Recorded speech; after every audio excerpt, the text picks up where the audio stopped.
Alrighty guys, hello and welcome back to the show.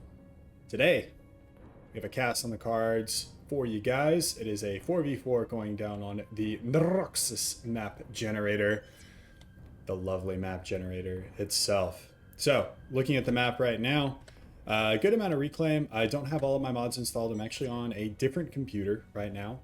We have some friends from out of town that are visiting us, and it's a couple, and I currently have the guy playing Supreme Commander on my main rig right now. So everybody say a prayer to the FAF gods that he's super into it, buys the game himself, and joins the lovely community that we have formed here. So let's get into introducing our players.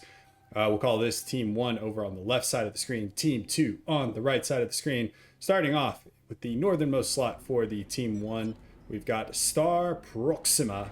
It's going Aeon, opening first land. Moving to the middle and to the south, we have Gutsy Heart, also going Aeon, opening first air, actually. Interesting. So he might be the air player for this team. We have Safed in the next southernmost position, going Seraphim, opening first land. And last but not least for Team 1, on his way to the middle, we have TK Gamer. I have visions in my mind of, what was the game? I think it was it Tekken? Maybe it was Soul Calibur, where it's like TKO. All right, moving on to team number 2. In the northernmost position, we have Fong going UEF. He opened first land on his way to the middle. Next, moving to the south, we have Tomaskik going UEF, opening first land.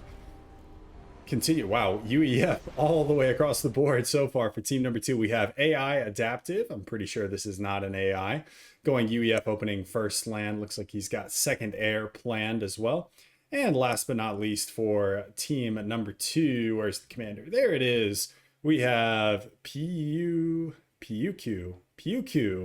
Call him PU because this guy obviously, well, no, I was gonna say he's got to smell great because he's a Cybran, so we can't call him PU. Man, that's a bummer. PUQ going Cybran, opening first land. So as these guys are getting set up, we'll zoom out a little bit and let you guys take a look at the battlefield while we talk about a couple of things. So first off, secondary computer here. This is actually my wife's old gaming rig. We rebuilt her computer about 6 months ago. And I do plan on doing a video on different hardware that you can run FAF on and conceivably have like a good experience right now. For those of you guys that follow the PC component space, PC components are like essentially gold at this point. A graphics card is worth almost as much as like an ounce in gold, I think, due to latest gold prices. So definitely want to get the most bang for your buck out of this experience. So I've got a handful of different PCs and some legacy hardware that's sitting around my house because I just kind of hang on to all the computers I've had over the years. So we're going to be putting those together, putting them to the test and seeing how they perform under load with Supreme Commander Forged Alliance. So if you guys are interested in that, make sure you're subscribed. Stay tuned for that one. So Mantis is skirmishing with a couple of hunters there in the middle. TK Gamer on the case with his commander, moving towards that kind of middle ridge down here at the bottom. Otherwise, we got Fong as well as Star Proxima kind of facing off up here. Fong getting the hydrocarbon towards the middle of the map. So I think that's the only hydrocarbon he has available to him. Neuroxis sometimes is not very nice whenever it comes to generating the hydros in actual usable locations for you right off the bat. So sometimes you got to go for a no hydro start, even if technically you have a hydrocarbon available to you. Star Proxima in a similar situation here with his hydro being pretty far forward. And a ghetto gunship out from AI Adaptive. Gonna bag an engineer there, harass some thams there as it's moving out. There were some changes to ghetto gunships in the most recent balance patch. I don't know if I covered it in my balance video. I might have cut that part out. I cut that video down a little bit, but he's doing a lot of good work here with this ghetto, bagging 4 engineers so far. Couple more on the menu for this guy. It's 5, 6. Make that 7. That's gotta hurt. Safed is not too happy right now, and you can't say that Gutsy Heart is too thrilled either, having lost a couple of engineers in that exchange as well. Meanwhile, up at the north, Fong playing very aggressively with his commander. A couple of strikers in support. Looks like the commander's playing something of a screen here. Might be able to get those strikers into the back line if you run a little run by. But Fong right now just tanking damage from Star Proxima's commander. And here's the support that we were looking for. This is not the support you are looking for. This is not the support I'm looking for. Move along. Move along. And moving along, they will. Taking out a couple of mexes, threatening the Hydro there for Star Proxima. Fong, unfortunately, has taken a lot of damage on his commander, down to 7k HP. Star Proxima working with a good deal more at about 9,500. I need to enable the mini-map. I am not on my caster game. New computer, thought I had everything set up. Turns out I didn't, as Fong continues to exchange blows with Star Proxima in the middle. Has a couple of Lobos now in support, though. Going to be helping him out. Fong needs to think about getting out of here, though. He's about to start getting into the dangerously close, the dangerous 2,500 territory. Well, actually, all these tanks there for Fong wrapping around a little bit on Star Proxima. Meanwhile, on the southern side of the field, we'll zoom out a little bit so you guys can see that. But we've got TK Gamer fending off advances from PUQ. And a little bit of a skirmish here between AI Adaptive as well as Safed. Safed getting chased out of the middle by a much more healthy AI Adaptive, working with a nearly flawless comm there. Safed's taken a couple of hits himself. T1 relief forces, though, from both himself as well as TK Gamer will make AI Adaptive think twice. Fong is fearless, though, having gotten first rank of veterancy, now on par as far as HP goes with Star Proxima.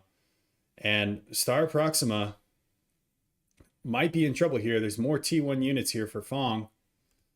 There are some Aeon tinfoil covered tanks coming to assist. As you can see, Fong bats those down without even skipping a beat.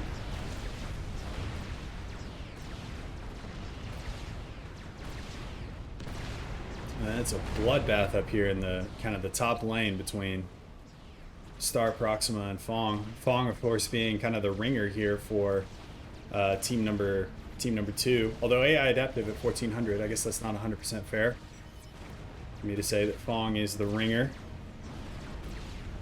Incidentally, Fong's a great guy. If you guys haven't gotten a chance to interact with him or play games with him, he will allow literally anybody to play in these all-welcome games. To him, all welcome actually means all welcome, which is rare. I hate to say it. But it's a great opportunity. As Fong, actually, you know what? We're going to pause that thought here. As Fong, caught sleeping a little bit, dips down below 2,000 HP. Star Proxima, 26, getting into that draw distance. These guys are going to draw with each other. Star Proxima moving in for the kill. Fong is going down, and he's going to take Star Proxima with him. Tasty, tasty.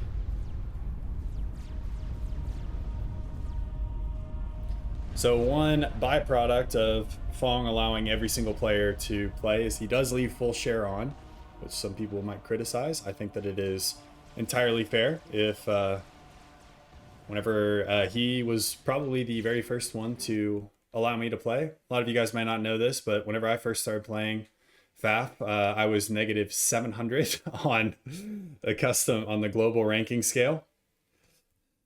So if you're going to let a negative 700 play, you might as well have full share on so that whenever inevitably they commit suicide, he can inherit the base, which is, I think, 100% fair and valid in a lot of these games. But got some action going down now in the middle between Gutsy Heart and Safed on Team 1 and Tomaskik and AI Adaptive on Team 2. AI Adaptive working with that Zeph Amp upgrade, making good use of it as well. might be able to force Sophead off this front line with that gun upgrade, the T1 that he has in support, although Gutsy Heart in the near vicinity, throwing out some overcharges, bagging some of AI Adaptive's T1 units as they make a hasty retreat. On the bottom side, we didn't talk about this, but Pyuku got a gun upgrade on his Cybran Commander and is pushing with a hefty amount of Cybran T1.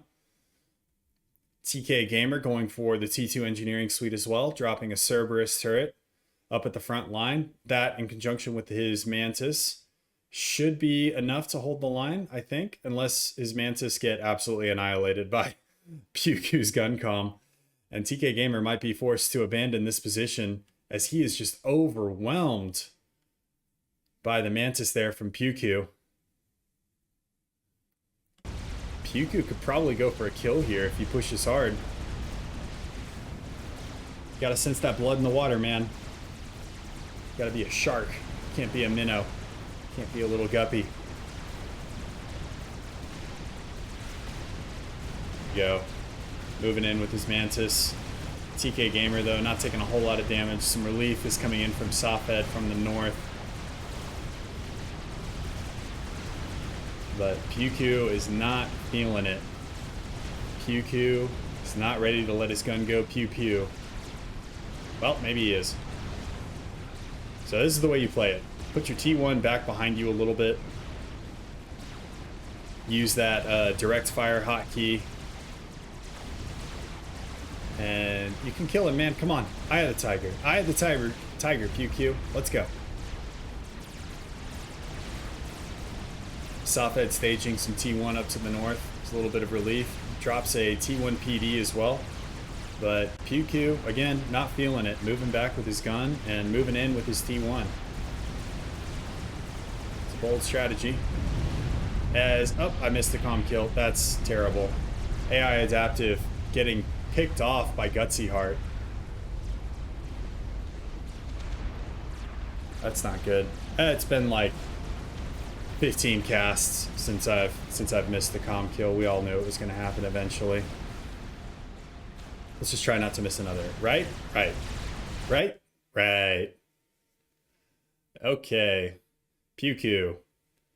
Back to the gun Cybran versus the engineering suite. It's taking a good amount of damage. Throws an overcharge at the land factory. And is going to duke it out gladiator style with TK Gamer there. Keeping an eye on the mini-map this time so I don't miss any more comm kills. But backing off a little bit, Sophead's T1 comes in once again to save the day. The cavalry from the north coming over the hill. Whenever Sophed and TK Gamer were doing the prep before this game, Sophed said, "Look to my coming. At first light on the fourth day. At dawn. Look to the north." TK Gamer lives to fight another day. So with full share being enabled, we have Pyuku has inherited 3 bases now. So he has Fong's old base as well as AI Adaptive's base. Gutsy Heart has inherited Star Proxima's old base.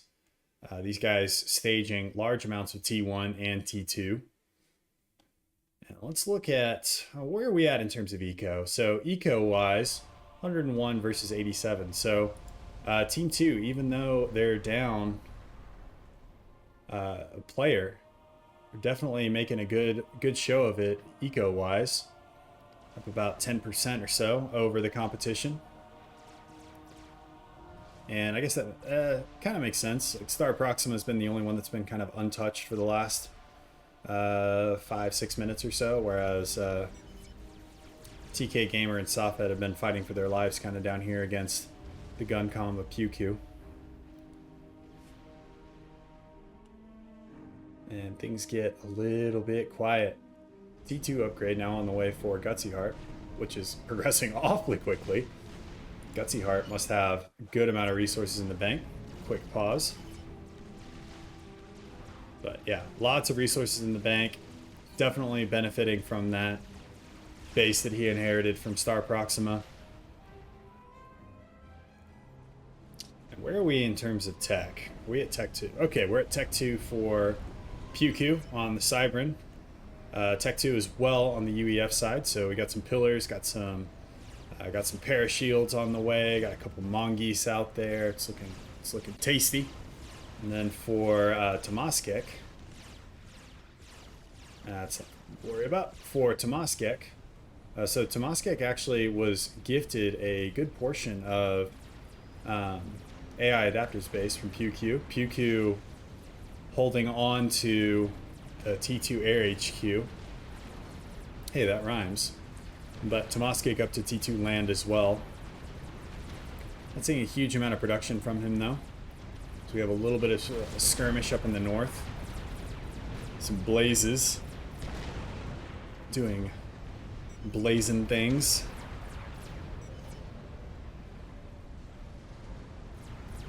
I gotta say, I still don't understand why you go blazes over obsidians unless you're in a hover battle of some sort. Blazes have like half the health, 2/3 of the damage, and don't really cost that much less, but hey, you know, maybe these guys know something I don't.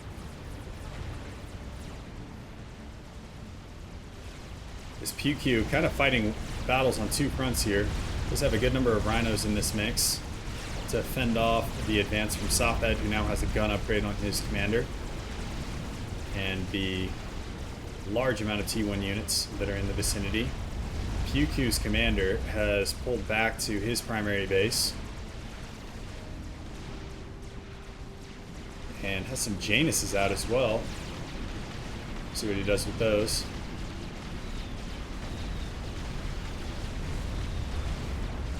So, not a great Janus run. Anybody watching this cast, as there's another fight up here, as PewQ has just decided to throw all of his units at Gutsy Heart's defensive line here. But for those of you guys that are watching and either didn't see the video or maybe aren't subscribed, you guys should definitely, if you aren't subscribed, go check out Willow's Duality. He's another FAF caster, although he makes a lot of different types of content. But he did a great tutorial on how to shift G bombers, which was fantastic. I learned a lot. And I've been playing this game and casting it for quite a bit. By quite a bit, I mean a year. Yeah, that's a long time in caster time.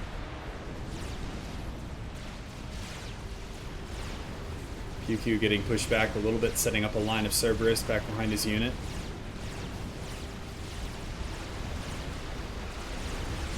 Sophed taking some damage. There's a lot going on right now. Go to split screen here. Try and keep an eye on both of the theaters. PewQ incidentally fighting both of these battles at the same time. Looks like at the top he's going to lose a lot of units. He's not microing. Blazes are kind of tearing through his lines right now, but it makes sense that he's focused on this fight on the right. As the fight on the right is near his central or main base. As they peel off, we'll go back to single screen here. Watch the mop-up of the rest of PewQ's units up here. I have no idea if I'm pronouncing his name correctly. I'm probably not, but we're rolling with it. Because that's what we do.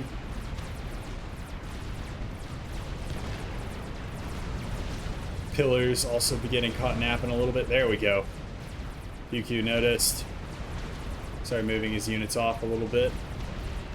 Needs some more T2 production though coming out of this factory. So he's actually going for T3 right now, which could be a problem. He needs a little bit, he needs a few more pillars on the field. It would appear though that Gutsy Heart does not have quite as gutsy of a heart as we would think. Nope, never mind. He found his guts. Put them all in his heart. He's going for it. Except there's a ridge right here, so he can't get down into that base. But hey, takes out a lot of engineers. Gonna bag himself a T2 mechs. Not too bad for consolation prizes. Janice again coming over the top. A little bit of a disjointed drop there as far as the bombing pattern.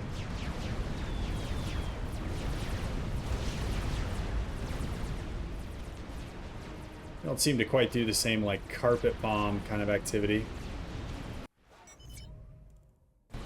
Another pause. Let's...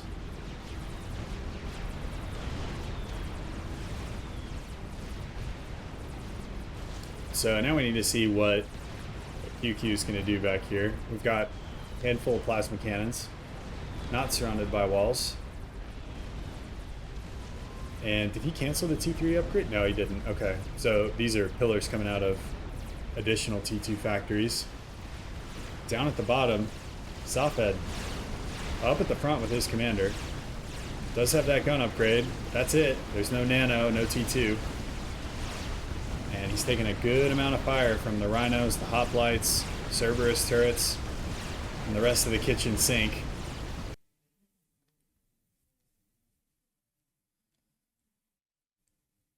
That is quite a formidable line of T2 point defense and T1 units.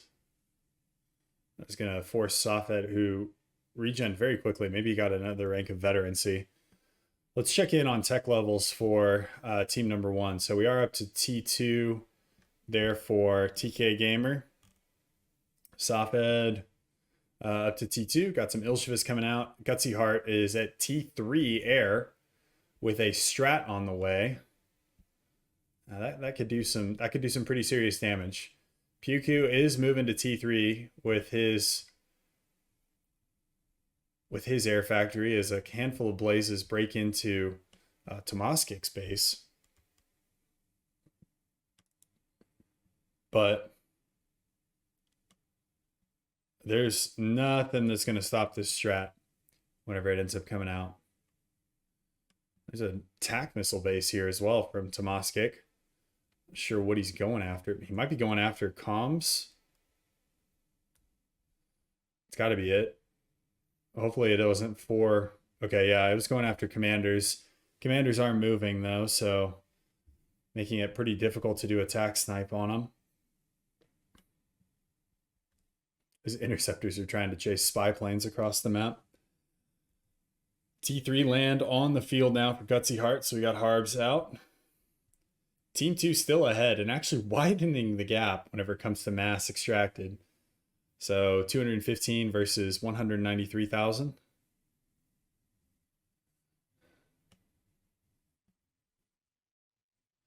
Gutsy Heart working with all T3 mexes, but his compatriots are still working with mostly T1 mexes. Actually, TK Gamer's got all core T2 mechs and a couple perimeter T2 mexes. I might be being unfair here.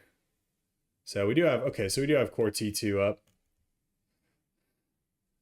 Safed begins taking more fire from these rhinos, of which there are quite a few of them. TK Gamer got a few back here to help out.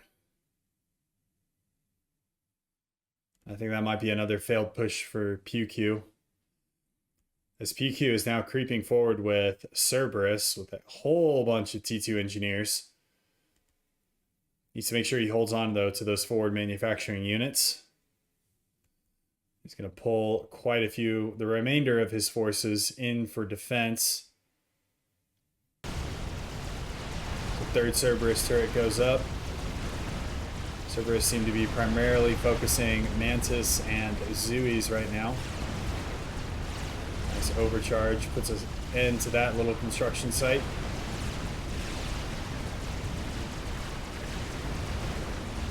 And Loyalists now out for PewQ. As PewQ also dealing with additional problems up here. Seems to be skirmishing a good amount with Gutsy Gamer. Safed is very low. I don't know when that happened, but PewQ needs to focus these T2 PD on the comp. And now he's got 7,000 HP. Is that a rank of veterancy? Was that a bug? I don't think ranks of vet are supposed to give you 5,000 HP. Maybe I'm misreading it. That's probably it. That's probably it. I'm probably misreading it. That initial strat is out. Does have 27 kills to its name. There's another strat that is going to be causing problems here for TK Gamer. So TK Gamer, or not TK Gamer, Tomaskic, losing all of his T2 power generators. And I'm having trouble keeping Gutsy Heart now being defeated by Tomaskic. Okay. I'm in too many different places at once. You know what? We're rolling with it. You guys said that you wanted to see every single cast that I've made. You guys are going to see every single cast that I make, even though I probably wouldn't post this one and I would probably redo it. But it's, yeah, we're going to be fine. Shocker at 3,000 HP, 300 HP. And Safed, the lucky winner of all of Gutsy Heart's holdings. Gutsy Heart Holdings Incorporated.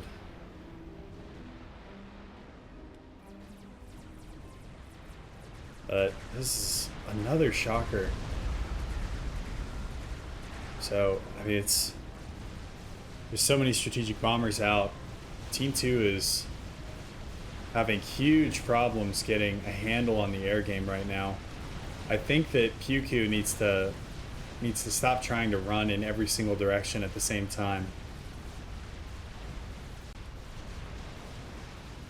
I think if it's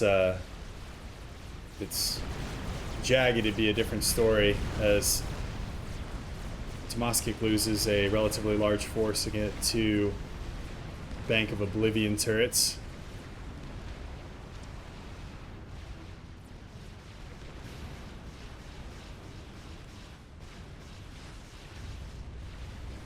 The air units and the air control, though, for team number 1 going to be huge issues for Team 2 as the game continues on. There's a ton of reclaim here. Team 2 still out-ecoing Team 1 with a ton of reclaim in their control, especially up here in the north. They need to start building SAMs. I think they need to recognize that the T3 air game is, they're not going to be able to, well, they could actually probably catch up. But PewQ needs to give some stuff over to Tomaskic so that Tomaskic can help out a little bit here.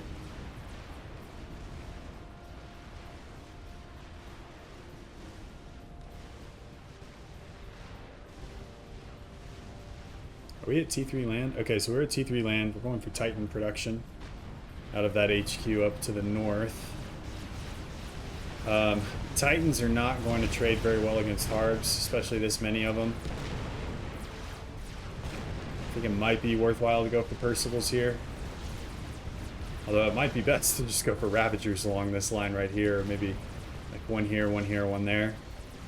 Keep Safed from pushing into Tomaskic's base once again.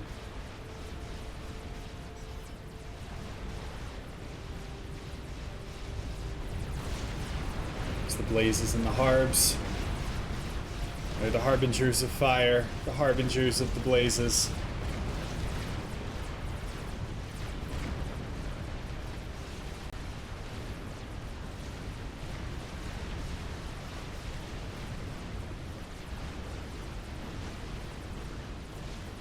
It's another strat comes out there for Safed. He seems intent on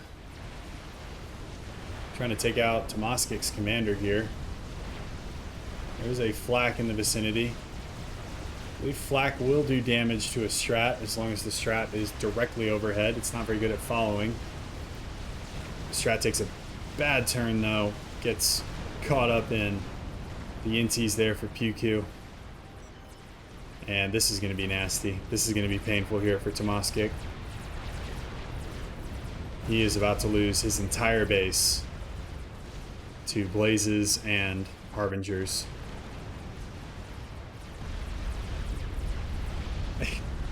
TK Gamer defeated by Tomaskic. That must have been It must have been attack snipe.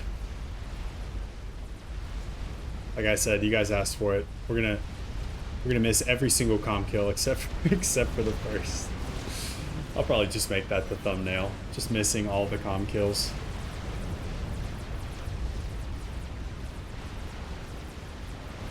Yep, TMD too late there from TK Gamer. That was definitely attack missile snipe, but there's not a whole lot here for PewQ in this base that is going to stop these harbs. He's trying to go for broadswords, but that broadsword's not going to be out in time, and one broadsword's not going to be able to stop this downpour. It's about to hit his base.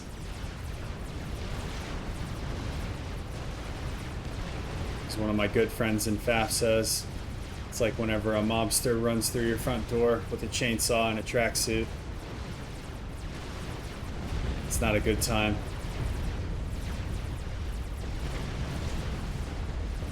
That's gonna hurt.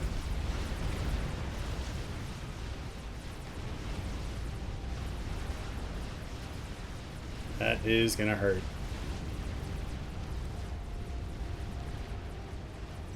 I'm thinking this might be an instance where if full share maybe had not been enabled, Team 2 might have performed a little bit better, but not sure.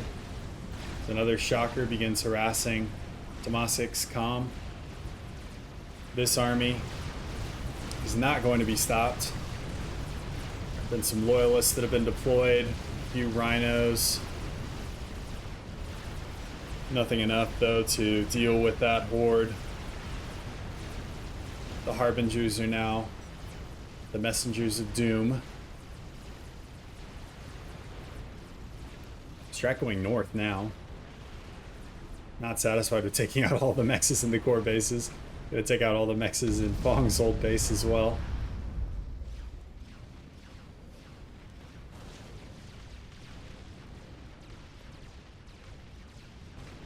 That's gotta hurt. I don't care what universe you're from. That's gotta hurt. Tomaskik losing perimeter manufacturing facilities. Where is his HQ? I guess his okay, so his HQ is up here. Large attack launch.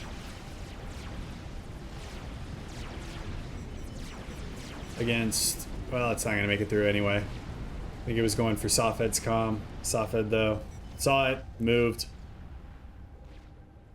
Was able to get his comm out of harm's way. Okay, I'm seeing a lot of vacant mexes. What does eco look like for Team 2 right now? So we've got 20 for Tomaskik, although that might be overflow from PewQ. Nope, Tomaskik getting defeated by Control K here. On that countdown timer. Giving over everything for PewQ. They've decided that it is time to capitulate. Forgot about air. They've lost most of core mass. So many units to these strat bombs. I'm not sure how many there were, but there were at least 7 or 8 of them that just ravaged Team 2's eco throughout this entire game. And PewQ is going to capitulate as well. That was a very interesting game. And desync detected, I don't care. Game is over. So, I think the game might have played out a little bit differently if full share had not been enabled, but full share was enabled, so this is the way that the game played out. I also have the Advanced Strategic Icons mod installed on my main computer. I need to get it transferred over to this computer. I didn't have time to do it today. So I do have that installed. I do plan on using it in future casts. I do really like it. So look out for those in the future. Outside of that, guys, yeah, let me know what you guys think down in the comments of the game. Thought it was an interesting game, super fun game.